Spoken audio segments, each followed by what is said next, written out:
And welcome once again to another episode of the HoriZone Roundtable. I am Bob McDonald, and you can find me on Twitter at Bob McDonald. And with me is my co-host, Jimmy Lemke. Hello, everybody. And Jimmy, of course, is on Twitter at PantherU, and you can follow the podcast on Twitter at HoriZoneRT. Jimmy, week 2 of the Horizon League schedule is in the books, and we're only down to one undefeated team, and if you all guessed Green Bay, congratulations, you're a winner. Sit down, you are all lying. Well, no, Green Bay, I will say this, Green Bay, we were talking about this more in the podcast, sorry, Green Bay had the easiest road to 3-0.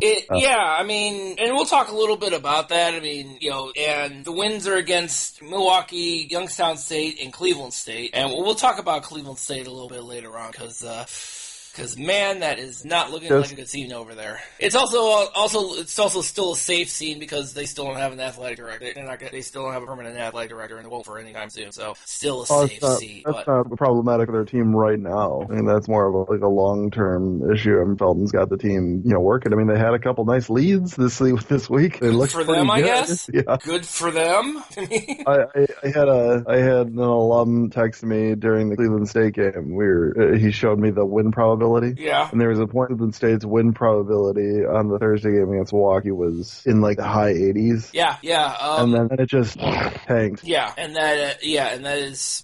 That happened against Milwaukee with you, and that happened probably. I think they were up by 14 against Milwaukee, and they were up similarly by double digits against Green Bay, and I guess that's what happens when all you have to rely on is Tyree Appleby, which I don't understand either, because and maybe that's not true, but it seems true. Or I don't know. It doesn't matter. Literally, none of this matters, because no matter what happens, Dennis Felton is around next year. No matter what happens, they could lose every single last game this year. I'm not saying they will. I don't necessarily think Felton's a bad coach or anything. He doesn't have a lot to work with, I keep hearing that. I mean, okay. It's a little. I don't know. There's a lot. I've literally heard I've been following Cleveland State around for, as you know, for many, many, many, many years, and literally every single excuse I have heard about this year's team, I have heard so many times before. I want to know what the difference between now and every other damn time was. What's the difference between now and when Mike Garland was coach? What was the difference between now and when Rolly Massimino was coach? I want to know what the difference between now and when Mike frickin' Boyd was coach. What is the damn difference? I'll tell you what the difference is. Half as many people are watching them at the Wolstein Center. That's the difference. Well, yeah, but you're going from 80 to 40, so is that really that big of a drop? It's all relative. First thing I want to say about Cleveland State, Tyree Appleby, I love his game. He is great. He's the only one doing any. It seems like he's only doing the only one doing everything. Granted, against Green Bay, Rashad Williams had himself a good game again. I wish that Felton would create a play for him where he's not shooting 3-pointers all the time. I'd like to see the rest of his game. That would be awesome. Apple got one thing going for him that most of the conference doesn't have. Actual thing. $1.99 Long Island's and half-price apps after 10 o'clock. Oh, Jesus Christ. You go to the sample. I was wondering at what point in time we're going to make an actual Applebee's restaurant reference. And by the way, it's $1 Long Island iced teas. I know this, and or whatever it happens to be. $1.99, most of the time, I think one day a week after 10 o'clock is $1. I don't know. My sister actually is a manager at one of the Applebee's here in the area. She tells me about all the specials before they actually come out. It's actually in Milwaukee, in the suburb I'm from, West Allen. Yeah. There until this summer. We got an Applebee's that kind of replaced this old place called Johnny V's. Okay. Johnny V's used to be open 24 hours a day, and that was the place you could find kids that weren't old enough to drink in the middle of the night. Oh. Okay. And Applebee's has kind of taken that mantle because they're open until 1 o'clock or whatever it is. Something like that, yeah. I will tell you, one thing I love is Applebee's, like the VFW Post, is a place where you can go and get just obliterated for $10. Great. They provide a service for this country that I don't think really talk about all that much. Looking at you millennials. Salute you, Tyree, Appleby, and your restaurant. Now I know we're yeah. I mean, obviously not the reference we were making with that, but you get the idea. Talented kid, he can handle the ball, which is something that I didn't think would be really something that should be questionable at a Division I level, no matter what conference you're talking about. Oh, yeah. It's kind of ridiculous. Like, I spent most of my time as a fan of Milwaukee having got most of the players can't handle the ball. Yeah. Hell, Jeter didn't have a legit point guard until 2010, 5 years into his tenure. Ricky Franklin, who's my age, by the way, if you're in the Milwaukee area and need electrical work, Ricky Franklin is an electrician now. He's got his own business. Oh, no kidding. Okay. Yeah, but Ricky spent his entire college career playing out of position. He was playing point guard because he had to. He didn't have anybody, So he could handle the ball. That was he could handle. He could pass, but he should have been a shooting guard for most of his career. He just was a point guard by default. Sure. And this is just something that a lot of players have to do, play out of position, because ball handling is a lot rarer than I thought it would be. And Applebee's one of those guys that can handle a ball. Yeah. Although I'm pretty sure, if I understand it correctly, the end of the Milwaukee game, that wasn't the case. Yeah, I mean... yeah, that was... Yeah, what did they get, 12 turnovers in the second half? And, I mean, come on, man. I don't... I wasn't trying to get to it, I wasn't trying to... I mean, we brought it up. I mean, it's just the same old shit at a different season, man. With the exception of a 5-year... With the exception of about, 6 or 7 years in the Gary Waters era, it's been the same old shit every year. We're a young team, we're learning how to win, blah blah blah blah blah blah blah blah blah blah blah. Come on, man. Find a different excuse or something. I don't know. Find a different excuse, or and I don't get it. I honestly don't get it, because I look at this team and I do not see. This team doesn't scream learning to win to me. It doesn't scream to me blow double-digit leads. It doesn't scream to me bobble the balls. You'd like to see progress. I don't. Basketball. How am I supposed to see progress when I mean? I've seen it with Cleveland State. We've seen it with, and there's regression going on with a lot of the teams in the conference. I hear that, and this is my favorite one. Cleveland State is always a better team in February. Okay, great. Then what the fuck am I watching it for? I could have spent November to February doing literally anything else. Thanks for just writing off the season, writing off 3/4 of the season. What kind of fucking answer is that, dude? Or at least you didn't score 14 points and a half. No. Not this time. 1 point in 16 minutes. 1 point in 16 minutes, which is what Milwaukee did against Youngstown State. We actually had a worse one a few years back. I think it was 6 years ago. I want to say it was was it the NCAA tournament year? Yeah. It was 12-13. There was a point where Milwaukee scored 8 points on the road against UIC. Sure. In half. Yeah, I think I remember that. If somebody remembers which one it is, tweet it at me so I remember the year. There you go. But God, that was ridiculous. Thankfully, I had not made the trip of that game, and that was the fucking worst. Sure. I texted one of the coaches after that game and was like, "What the fuck?" he's like, "Yeah, we want to know you. What the hell?" Speaking of progression and regression,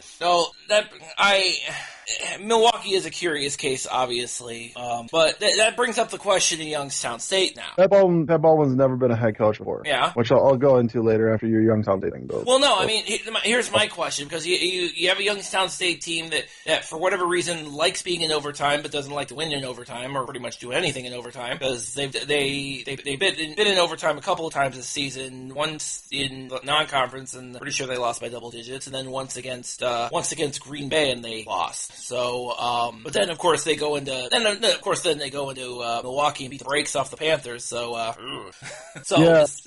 mean that lends to the question of their progress as well, because let's face it, Jimmy, we're in a situation right now where the two guys who are doing the podcast may not have their teams in Motor City Madness. Oh God! What the? Yeah, I know it's a little early to be thinking about that, but this should be the thought that wakes us up at night. That we're going to go into Motor City Madness, and you and I are basically going to be sitting there saying neither of our teams are in here. What the hell? I mean, Jesus! You know what? I swear to God, if Cleveland State and Milwaukee don't make it to Motor City Madness, I say fuck it, just give it to Matt Dudek. Let Matt Dudek and Carrick Jones, do the freaking podcast the entire time during the tournament. I mean, I swear to God, give us a a week off. And you guys can go do it. Enjoy. We don't have a horse in a race anymore. Should have somebody from like Northern Kentucky or what Wright State people start doing this podcast. Yeah, well, let's do that. Yeah. Goddamn wrestling. It seems it's just this is a long slog. This has been a long slog for both of us, man. Slog for both of us. I can get it with how you're talking about like Felton. We have through another year.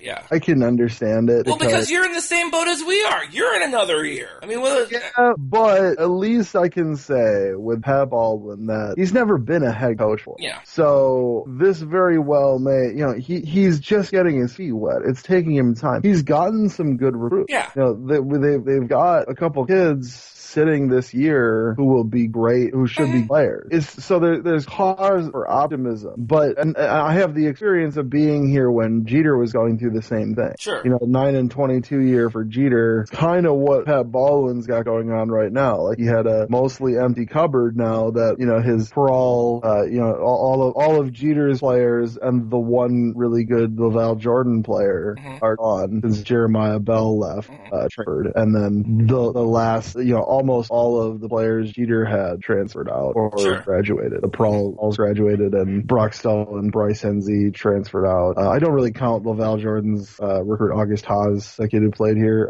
Nice kid from everything I can gather. Can't dribble with his left hand. That seems problematic. So I don't care very much about it wasn't a big deal to me to lose him, but losing what we did lose, this is kind of an empty cupboard year for Pat Baldwin. So I would look at this as people want to be impatient. Sure. Because it's been 5 years since we've been to the NCAA tournament now. And it's been 8 years since we've won a HoriZone League Conference regular season championship. So people are getting impatient. And when I was a sophomore, when I was a junior, and I was still very fresh-faced about being a fan of a mid-major program, I was begging people at Milwaukee to be patient because you don't build something like this overnight. No. I knew it because people told me it. I knew that it would take time. So many sports franchises, and this is professional, this is college, are run under the impression that the coach, when things don't go wrong, you just replace the coach, and that'll be some panacea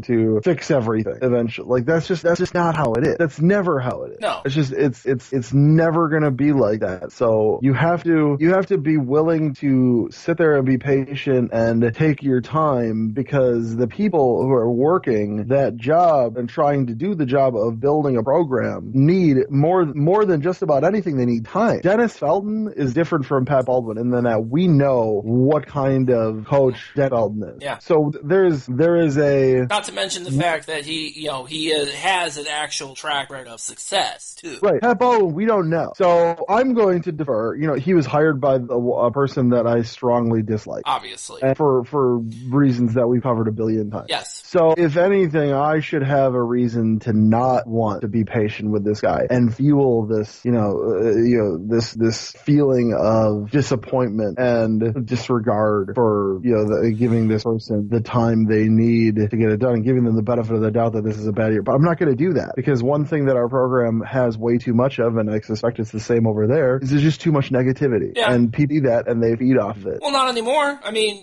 come on. It's not even negativity anymore. It's not even negative.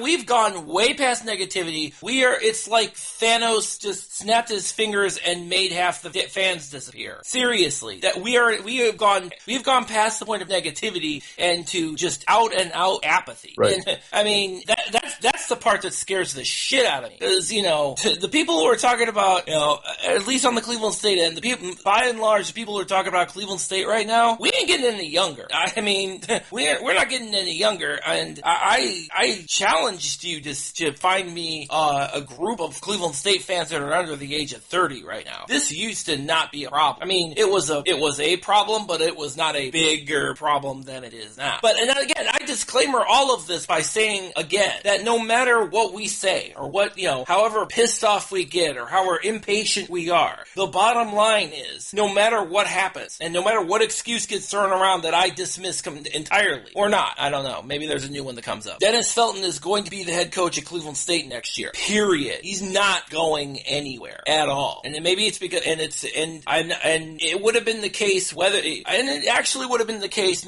whether Mike Thomas had left as AD or not. Either way. But I'll tell you this much, next, but to that end, we're still talking about, we're in the beginning of January, and I'm talking about next year. Like, I got, do I have something to look forward to? I don't know. I mean, my sole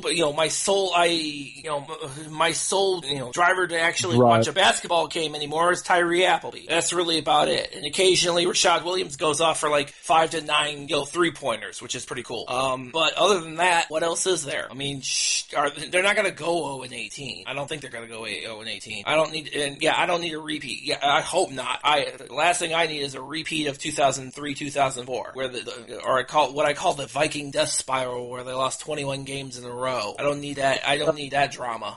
Let's move while we're here. Let's move to something a little brighter. Yes, please. Let's. Oakland after beating Northern Kentucky. Oakland for real. I don't know. See, it's funny you mentioned that, because we talked about the last episode. What did I say? I said Northern Kentucky was going to lose a game that we didn't expect them to lose, and 2 days later, Oakland comes in and beats Northern Kentucky. Could you say that we don't expect Milwaukee to win a conference title this year? Definitely not expecting Milwaukee to win a conference title this year. I'm sorry, I'm still on the fence on whether or not. Everybody, January 6th, 2019. Bob says he doesn't believe it. Oh, we'll see it. I don't believe it. I'm still on the fence that they'll even make it to the tournaments, the conference tournaments. So conference title for Milwaukee's going to be a little shaky here, man. I'll say Milwaukee will win the conference tournament. Okay, well, there's always two sides to every coin there. So, but yeah, Oakland now and again. I just predicted it, so we got to get you to predict this and make it happen. Oh God. Okay, go ahead. You should say right now that Cleveland State's going to win the conference regular season championship, and we can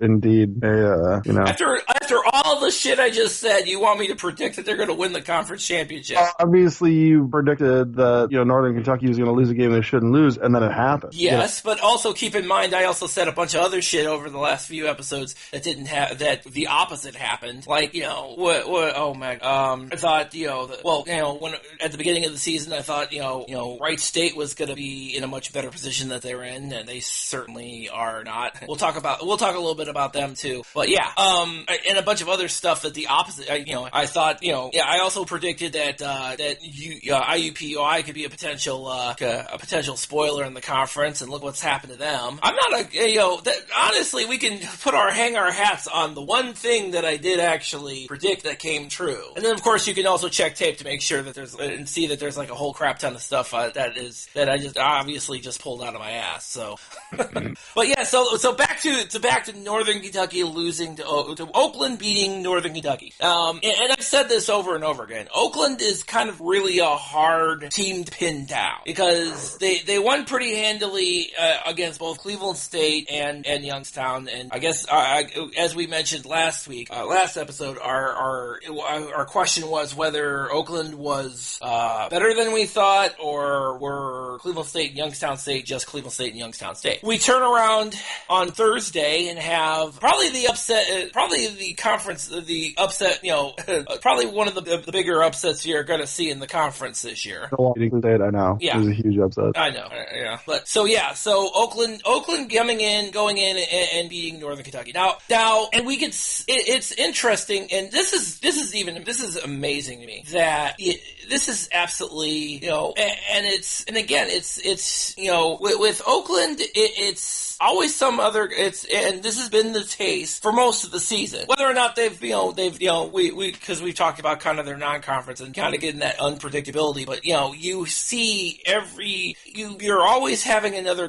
It's actually a similar situation to Green Bay, where they always have some guy stepping up. And against Northern Kentucky, it was Xavier Hillmays, who got 32 points, just went off on. But you also had you when you have a team that you have the ability, and again you had three others. You had Javen Cumberland, Braden Norris, Harris and Kamari Newman. All of them were in double digits. You know, when you have the ability to have a team that can always have a team, have at least the potential of having 3 or 4 guys go off for double digits and have one of them just go nuclear like Hill Mays did. I think we may very well be underestimating Oakland. I may have been underestimating Oakland for quite a long time. You very well may. Yeah. But again, I guess I can't even say it's underestimating because I've said from the outset I don't know what to make of this team. And maybe again, I think we've talked about this. Maybe it's because of the way they performed in the non-conference. Maybe they just decided, Greg, and you mentioned it, Greg Campy had just decided in the non-conference we're just going to tune everything up and just work towards the conference schedule, which threw me off because that's not what, I thought of it from a standpoint of, okay, Greg Campy is Greg Camp, so I figure he's got something up sleeve. I didn't know, I couldn't put my fingers on what though, and the end result, it appears, is that win against Northern Kentucky. Now, of course, then they come down to earth and lose to Wright State. So and that's actually a question of my own as well. Is that you have Oakland who pulls the upset and then turns around and loses by double digits to Wright State. I'm a little confused on that one. Right. And I guess that's the question. I guess that's kind of the question. That loss notwithstanding, I don't necessarily think that Oakland's hit their ceiling yet. I don't think so either. I think that they're like any Campy team. It's really just starting to get going. Yeah. But I mean, they're just starting to mesh. Yeah. And in the past years, when they've done really well in the non-conference, they've also been able to do what they do in the non-con because, well, they are, how would I say this? They're like very talented. They've got so much talent they can just get past it. Yeah. They don't have as much talent on the team as they have in past years. So he has to figure out ways to get the team to perform well. Yeah. So it's kind of a new thing for him because remember, in years past he's always had that one guy to kind of rely on. Last year was Kendrick Nunn, and then you had Kay Felder. This year it's a group of guys, and so it's any one of them could. Ain't none of them Kay Felder. It doesn't seem to matter this year. It doesn't seem, at least not as far as the conference schedule is concerned. It doesn't matter. Well, you can get away with not having a guy like A. Felder. No, not if you got guys who could, not if you got a guy, if you got a group of guys who any one of them can step up at any given game. Any given game, it could be a Braden Ortis. Any given game, it could be Javen Coverland. Yeah. Any given game, it could be Xavier Hill-Mays. Any game, it could be any of those guys. Hell, Brad Brechting could go off. So, I mean, that's, that's kind of exciting the podcast like this. Yes, there you go. Oh, wait, yeah, well, and he's coming to you next week there, Jimmy, because Oakland's hosting Milwaukee on the schedule on Thursday, so that ought to be interesting. Will it? I mean, from an Oakland standpoint, it'll be interesting. The Panthers are 301st in the country in field goal percentage, so I'm pretty sure that's going to be, just a kind of whack job beat down, but... I don't know what to tell you on that one. Bigger hit. So, we have a team that relies on outside shots and can hit an outside shot. That seems problematic. At least, I'll give Cleveland State that they can at least hit outside shots. So yeah, you might be a little more screwed than Cleveland State now that I'm thinking about it. Milwaukee's got 2 ball handlers, and one of them, Carson Warren Newsom, is for some random reason in the doghouse right now. Oh, lovely. I mean, I don't understand where Pat Baldwin comes from in a lot of the decisions he makes. He plays guys. He's got Jake Wright. Yeah. Who can shoot threes, kinda, but kinda can't do anything else. Gotcha. And he doesn't shoot threes all that well. Gotcha. Okay. He's not shooting 50% from three, is what I'm saying. Like, he can't handle the ball. He's a complete liability on defense, and he's a fifth-year senior, so there's no chance of developing him into something like Cody Wickman was. So what's the point? Why? I don't know. Why? There's every player on Milwaukee's roster, except for Darius Roy. Yeah. I'm wondering what their role is. Amir Allen is a guy that I like to see play, but I see him hovering around the perimeter a lot when he shouldn't. I see Will Sessoms probably should be hitting the interior more. Yeah. But we really don't have any bangers. Like, none of these guys are bangers. They're all soft. Wow. You remember Jimmy Ayers? Oh, yeah, I remember that guy. He could shoot threes. Oh, yes. But he couldn't, he really wasn't a rebounder, and he was generally soft. And I'm not talking about he was a chubby guy and being, a big dude, he was soft around the middle. I mean, like, he played soft. I mean, with his body, he should have been. He drove me crazy, because here's this guy, this big dude, chucking threes, and it's like, and I every time I saw him, I'm like, this dude can't jump 3 inches off the floor, and he's just beating you with threes. I'm just saying, he's a guy that he could shoot threes. Yeah. So, and very well. So he was absolutely worth a roster spot. He was probably one of the, and funny enough, he is actually one of the, as crazy as it seems, the shooting made him one of the better players on that roster during the time he was there. He was pretty good. I mean, he was but like he had reasons for being like outside. Yeah. And we got too many like guys who like are soft in the inside, but also can't really, but are like not really good 3-point shooters. Yeah. They're kind of de facto like interior. There's so many ill-defined roles on this team. It's hard to really see like what spots people are supposed to play at. Who's supposed to be here? Who's supposed to be being developed? It's a whereas literally everywhere else you see kind of the thought process at the very least. When they have that Lucas kid who transferred from Illinois transferred from Illinois, Tajon Lucas from next year, when he comes in, they'll have a really nice 2-guard set in Lucas and Darius Roy. Yeah. They'll have talent, but like, who the hell is supposed to be playing inside? Vance Johnson is not. That's the part. Great. Yeah, I did notice that Milwaukee has this situation where they have a bunch of 6'8" guys. Like, I mean, which may be okay for the HoriZone League, but I mean, anywhere else, not really. Well, 6'8" is good length. I mean, Tyree was 6'7". Yeah. Tyree was also a bull in a china shop, and he was going to shit all the time. Like, he was always banging down low and pushing people around. I mean, maybe I got, maybe I was spoiled by having a guy who would just beat the crap out of anybody who was in front of him. Yeah. And even he would like play a little more outside than I'd have liked him to, but it was also setting up his professional career, so I got it. But like, what is Vance Johnson doing on the court? Like, I don't. Okay. Johnson, like, he doesn't have a role. Yeah. And and I was reminded of it at the Green Bay game, but it's always good to get a nice reminder that the guy who would be the best player on the team right now is playing for Green Bay. Like, it sucks to get that reminder. Yes, Jaquan McLeod. Right, like, holy crap. Yeah, now we mentioned at the beginning of the episode that we talked about Green Bay having the easiest route to 3-0. Now they too will be making their way to Michigan, and I think that's going to be I think the Oakland and Detroit Mercy games are going to be a good test for Green Bay for them. I still have a pretty good idea. Yeah. How Green Bay is a week from now. Yeah, I do see them getting past the Detroit Mercy unless Antoine Davis goes off for 50 points again. But I think that Green Bay Oakland game, I think that's probably going to be probably the most interesting game of the week. Yes, I know Wright State and Northern Kentucky are playing on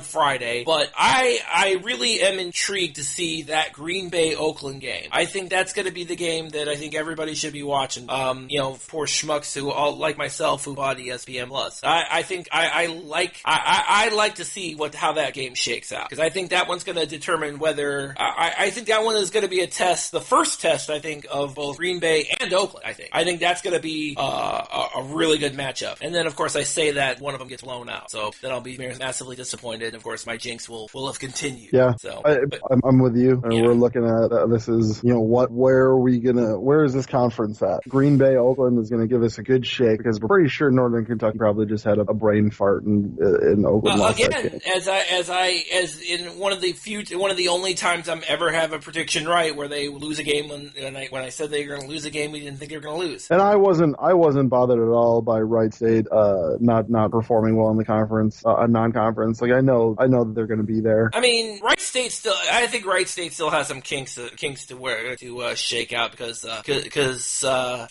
Yeah, because lucky for them, they've got a coach that's really good at fixing things. I'm not liking their chances again. I'm personally. I mean, as much as I like to think Wright State is as good as Northern Kentucky, I'm a little concerned about their chances at BB&T Arena against Northern Kentucky. I think Northern Kentucky wants some revenge for last year, so it's gonna be an interest. It'll be a fun game to watch. That's for damn sure. And it will be. That's the one that's going to be on ESPN2 or ESPNU. I don't freaking remember. It's Wright State Hate Week in Cincinnati, everybody. It certainly is. And it's Wright State Hate Week, and our good friends over at the Valhalla Vanguard, who got burned like toast against Oakland, are looking for some revenge. So good luck to you guys.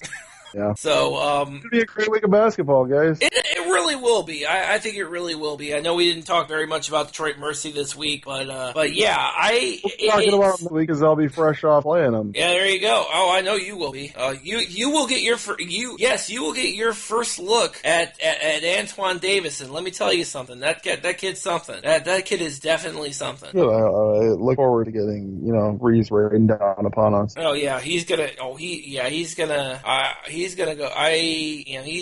have a couple of good games. If you had fantasy basketball in the HoriZone League, if we were still doing that league, Antoine Davis would be the guy to play this week. You're damn right. Absolutely. Absolutely.